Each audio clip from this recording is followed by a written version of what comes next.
Good evening, students. Once again, this is Santosh Kumar Sinha, your English faculty, and welcome to my channel that is called ज्ञान गुरु English. आपके सामने फिर मैं questions लेके आया हूँ that is called competitive English. और आज हम लोग का जो सेशन रहेगा बैंक पीओ क्लर्क का रहेगा। 2 दिन से हम लोग का एसएससी लेवल का चल रहा था, सीएचएसएल और सीजे लेवल का, लेकिन आज हम लोग का सेशन जो रहेगा बैंक पीओ क्लर्क का रहेगा। और ये टॉपिक का नाम है sentence improvement, means how to improve the sentences. तो एक चीज़ ध्यान रखिएगा कि किसी भी कंपटीशन में सेंटेंस इंप्रूवमेंट और सेंटेंस रीअरेंजमेंट ये दोनों ज़्यादा पूछता है, तो उसी को ध्यान में रखते हुए आज हम लोग का सेशन रहेगा बैंक पीओ का और कलर का सेंटेंस इंप्रूवमेंट रहेगा। तो चलिए देखते हैं कि क्वेश्चंस क्या है और उसका आंसर फटाफट क्या होगा। So let's read question number 1 में क्या बोलता है, neither of them went to the cinema last night. Once again let us read the question. Neither of them को अंडरलाइन करने के लिए बोला है, नाइदर ऑफ देम वेंट को अंडरलाइन किया है, go to the neither of them went to the cinema last night. तो इसमें से बोलता है कि नाइदर ऑफ देम वेंट। अगर आपको ग्रामेटिकली ये इनकरेक्ट है तो आपको ऑप्शन से उसको रिप्लेस करना है। अगर आपको लगता है कि नाइदर ऑफ देम वेंट सही है तो आपको टिक मारना है डी में, ठीक है।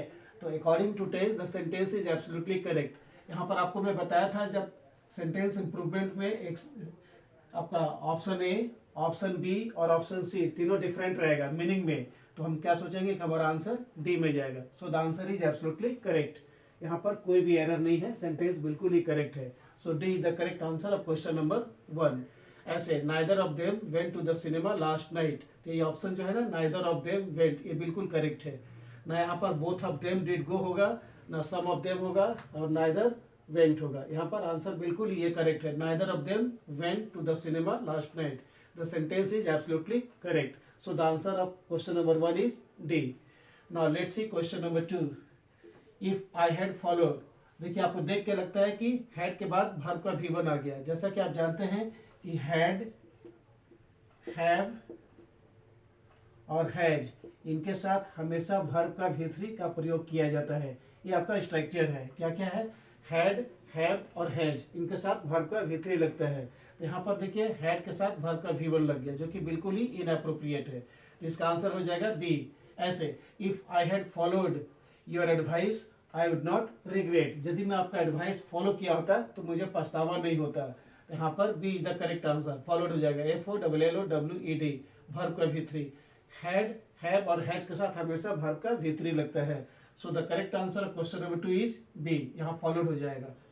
Now let's read question number 3, no sooner. और एक चीज ध्यान रखिएगा कि एग्जाम में नो सूनर से क्वेश्चंस बहुत ज्यादा पूछते हैं, एकदम देगा ही देगा। और इसका स्ट्रक्चर होता है ऐसे, नो सूनर के साथ हमेशा देन का प्रयोग होता है। सबसे आसान तरीका है पकड़ने का, जहां जहां नो सूनर है, जहां जहां नो सूनर है उसके साथ हम देन का प्रयोग करेंगे, THAN। अगर THAN नहीं है, THEN है, तो फिर वो एरर हो जाएगा, मतलब इनअप्रोप्रिएट, आंसर गलत हो जाएगा। तो वही चीज आपको ध्यान में देना है। No sooner had the teacher entered the class then, देखिए THEN, ये बिल्कुल ही गलत आंसर है, तो ये दम कट हो जाएगा। तो इसका आंसर क्या हो जाएगा, देन। ऐसे no sooner had the teacher entered the class then the boys rush to their seats, जैसे ही टीचर ने क्लास में प्रवेश किया बच्चे अपने अपने सीट पर चले गए। तो नो सूनर के साथ क्या होता है, नो सूनर के साथ स्ट्रक्चर क्या है, नो सूनर के साथ देन का प्रयोग होता है। इसको आप लोग अच्छा से कंप्लीट कर लीजिएगा, तो एग्जाम में कभी भी एरर नहीं होगा, क्योंकि एग्जाम में नो सूनर से एक क्वेश्चन आपको पूछता ही पूछता है। Now let's see question number 4। Sonam's father did not want her to have spent all her money at the fair held in the city. Once again, Sonam's father did not want her to have spent all her money at the fair held in the city. Sonam का father नहीं चाहते थे कि वो सारा पैसा मेला में खर्च करे जो शहर में लगा था। यहाँ पर अंडरलाइन पार्ट है टू हैव स्पेंट, इसको हटाना है अकॉर्डिंग टू टेंस। एक बार और पढ़ लेते हैं। Sonam's father did not want her to have spent all her money at the fair held in the city. तो क्या हो जाएगा, Sonam's father did not want her to spend हो जाएगा, टू स्पेंड, यहाँ B is the correct answer हो जाएगा। यानी कि सोनम का फादर ये नहीं चाहते थे कि वो अपनी सारा पैसा मेला में खर्च करे जो कि शहर में लगा हुआ था। ऐसे Sonam's father did not want her to spend all her money at the fair held in the city. So the correct answer of question number 4 is B, to spend. Sonam के फादर नहीं चाहते थे कि वो सारा पैसा मेला में खर्च करे जो कि शहर में लगा हुआ था। Now let's read question number 5। The minister denied clearly the report that price will rose after the budget. देखिए यहाँ पर क्या दिया है, विल रोज। देखिए शैल विल के साथ हमेशा वर्ब का V1 लगता है, इसको याद रखिएगा। फ्यूचर टेंस में मैं पढ़ाया भी था और आगे चलकर फिर पढ़ा दूंगा। जहाँ शैल होगा, जहाँ विल होगा, उसके साथ हमेशा विल का प्रयोग होगा, वर्ब का V1 का प्रयोग होगा। तो यहाँ पर विल के साथ वर्ब का V2 लगा दिया, रोज, जो कि बिल्कुल ही इनअप्रोप्रिएट और गलत है। तो ऐसे हो जाएगा, the minister denied clearly the report that price would rise. Would rise, A is the correct answer of question number 5। Would rise, यहाँ पर वुड इसलिए हो गया क्योंकि क्वेश्चन आपका पास्ट में जा रहा है, रिपोर्टिंग वर्ब पास्ट में, इसलिए अगला वर्ब भी हमारा विल की जगह क्या हो जाएगा, वुड हो जाएगा। Would rise. ऐसे, the minister denied clearly the report that price would rise after the budget. Minister ने क्लियरली रिपोर्ट को डिनाई किया था कि प्राइस जो है ना बजट के बाद बढ़ जाएगा। यहाँ पर विल रोज एकदम इनअप्रोप्रिएट है, गलत है, क्या हो जाएगा, विल राइज हो जाएगा, विल राइज।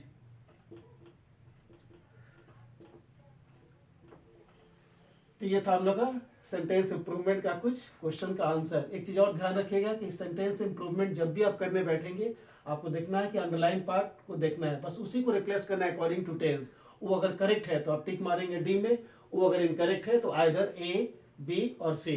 दूसरा ट्रिक है कि अगर आपको अंडरलाइन पार्ट किसी एक ऑप्शन से मैच कर गया और उसका सेंस भी अलाउड कर रहा है, तो उस पार्ट में हम कहाँ जाएंगे, डी में जाएंगे, यानी कि नो इम्प्रूवमेंट। और तीसरा, हम टेंस को नहीं बदल सकते हैं, क्योंकि जिस टेंस में क्वेश्चन रहेगा उसी टेंस में आपका ऑप्शंस होगा। तो सेंटेंस इंप्रूवमेंट का 3 रूल है। एक तो अंडरलाइन पार्ट अगर सही है, उसका सेंस भी अलाउड होता है, तो हम डी में जाएंगे। और दूसरी बात कि अंडरलाइन पार्ट उठा के किसी एक ऑप्शन में दे दिया, उसका भी मैच करके वहाँ पर सेंस, तो इसमें भी हम जाएंगे डी में। और तीसरा, टेंस को हम नहीं बदल सकते हैं, जिस टेंस में क्वेश्चन रहता है उसी टेंस में आंसर होता है, अदरवाइज वो इनअप्रोप्रिएट हो जाता है। और तीनों ऑप्शन डिफरेंट होना चाहिए, जैसे ए अलग होना चाहिए, बी अलग होना चाहिए, सी अलग होना चाहिए, और मीनिंग तीनों का भी अलग होना चाहिए, तभी उस हालात में हम कहाँ पे जाएंगे, डी में जाएंगे। ठीक है, तो यही था आपका सेंटेंस इंप्रूवमेंट का। और आज हम लोग को जो सेशन है आपका बैंक पीओ क्लर्क का है, जो कि किसी भी इंडिया के एग्जाम में पूछा जाता है। अगले दिन कल फिर हम बैंक पीओ का, लेकिन सीजे लेवल का लेके आएंगे सेंटेंस इंप्रूवमेंट, जो कि आप लोग को अच्छा से केयर कर लेना है, उसको अच्छा से फोकस करना है। तो अगर ये वीडियो आप लोग को अच्छा लगे तो इसको लाइक कीजिए, शेयर कीजिए, और ज़्यादा से ज़्यादा इसको सब्सक्राइब करेंगे तो अच्छा रहेगा। Till then, good night to all of you, thank you.